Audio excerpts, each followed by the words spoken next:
Okay, just received my OnePlus One from the Amazon.in website. Really excited. Thank you for that. Okay, really excited. 22K. Second time I'm unboxing it.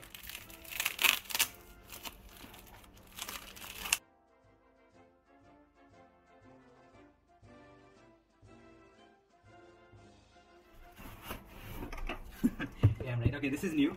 Earlier they didn't give this additional box. It used to just come in this. And of course the infamous, or rather famous, OnePlus One packaging. I just love the way they've done this. Okay. The smell.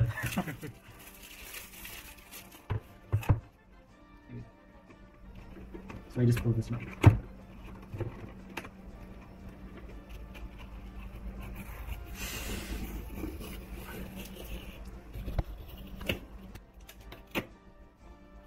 It's like literally aliens visiting Earth.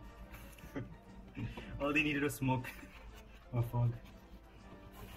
Okay, I was right.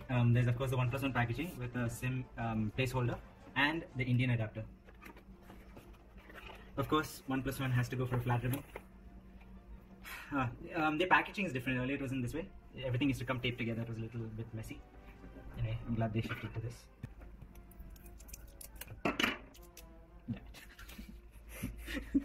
Okay. I'm teasing you with the adapter. I'm not going digging straight into the phone yet. Okay. Now it's the moment of truth.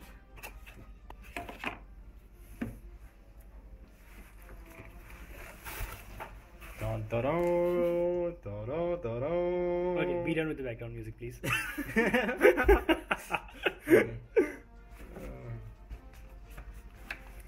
Okay. And there it is.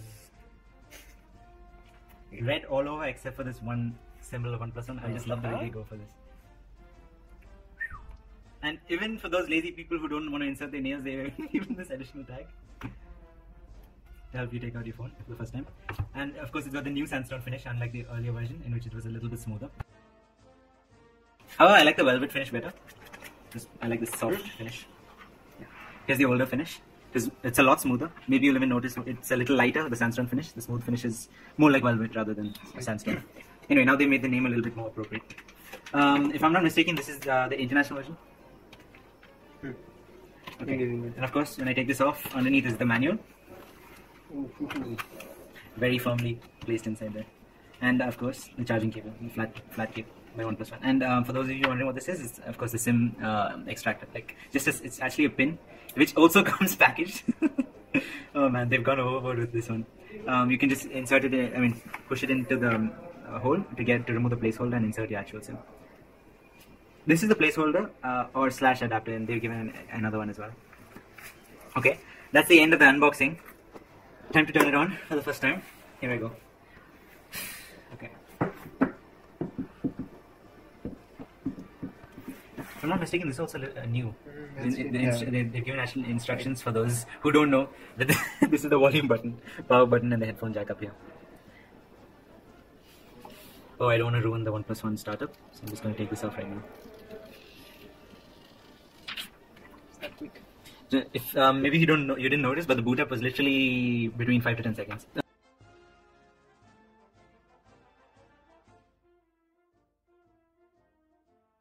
Okay, can't wait. Another day to root it.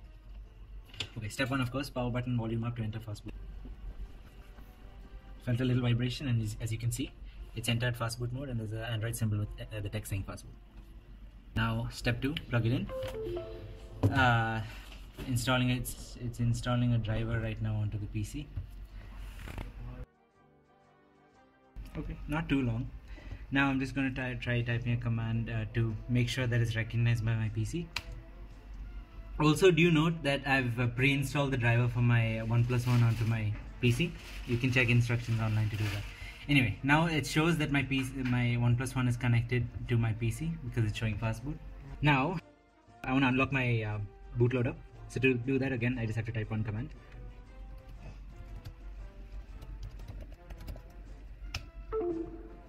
Took 0.008 seconds and my bootloader is unlocked, and that's how simple it is to unlock your bootloader on the OnePlus One. Okay, now what's left is to reboot the phone. once this process is done, I'm going to reboot the phone, enter, and enable USB debugging. I'll show you how to do that right now.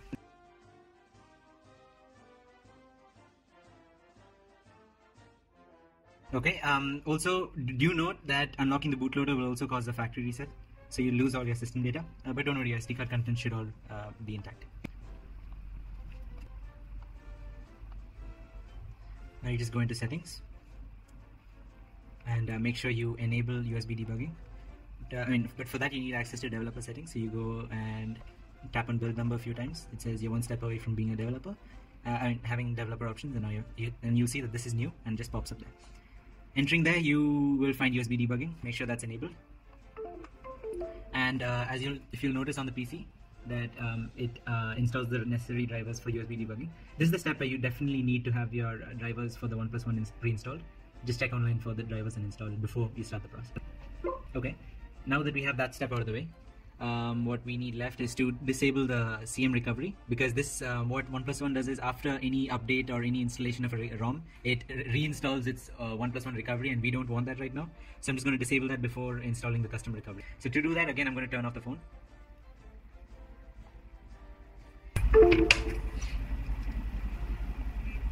Okay, I just felt a vibration, and again fast boot mode. Looks like it's a little difficult to enter fast boot mode with the USB plugged in, so that's why I just unplugged it for a second there. Again, plug it back in. And now I'm assuming you have your recovery image for the custom recovery pre-downloaded onto your PC. All you have to do now is make sure that it's in the same folder of your ADB and simply type the command. Yeah. Okay.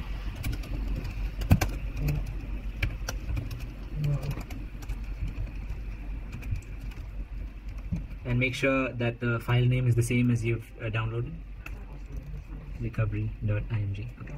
Now, once this process goes on, it just took 0.7 seconds to complete, and basically now you just reboot your phone by typing the command fastboot reboot. Okay, so the reboot process just completed after putting the custom recovery, which means now I finally have access to my own custom recovery. So so what I'm just going to do is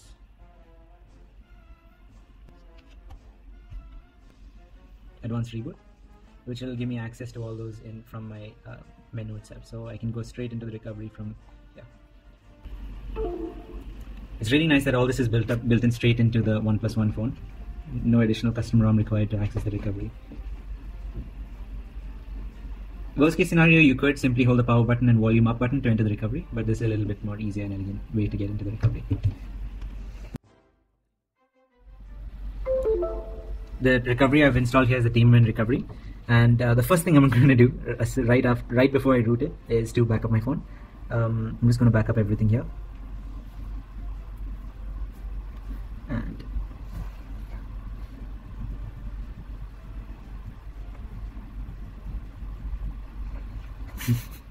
okay, that should do. And this process might take quite a while. It'll be a complete Android backup of your phone. So if anything goes wrong, you can restore straight back into the unboxed state. Not exactly unboxed state, but unboxed state with unlocked. So the backup process just completed. It took 39 seconds, which is shorter than I thought it would take. So now all's well. I just reboot my phone, and then I can install I can root it. Oh, cool. Team Win recovery project actually comes built in with installing SuperSU, but I'd rather not take the risk right now, so I'm just gonna do it later. Do it the usual way.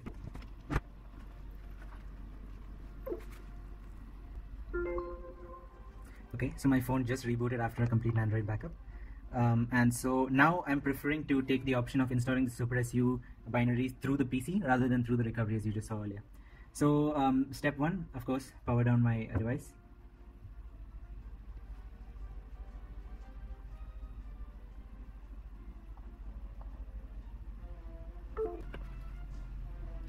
Okay, so technically I'm not rooting it via my computer. I'm simply pushing the binaries from the computer to the phone and then installing it through the.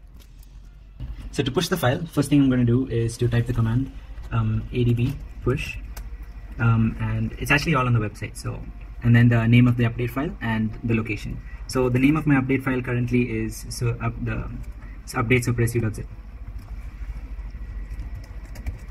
Quotes aren't necessarily needed unless you have space, and also the location of where you want to install the where you want to push the root. So this should do.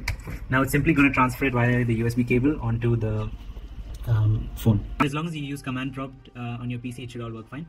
So what will happen is, after you've typed the command, it will just transfer the SuperSU binaries. It'll just take about a second.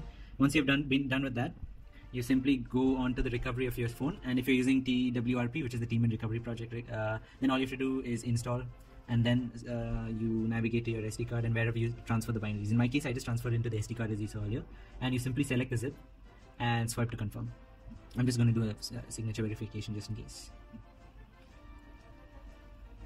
And that is rooting your OnePlus One.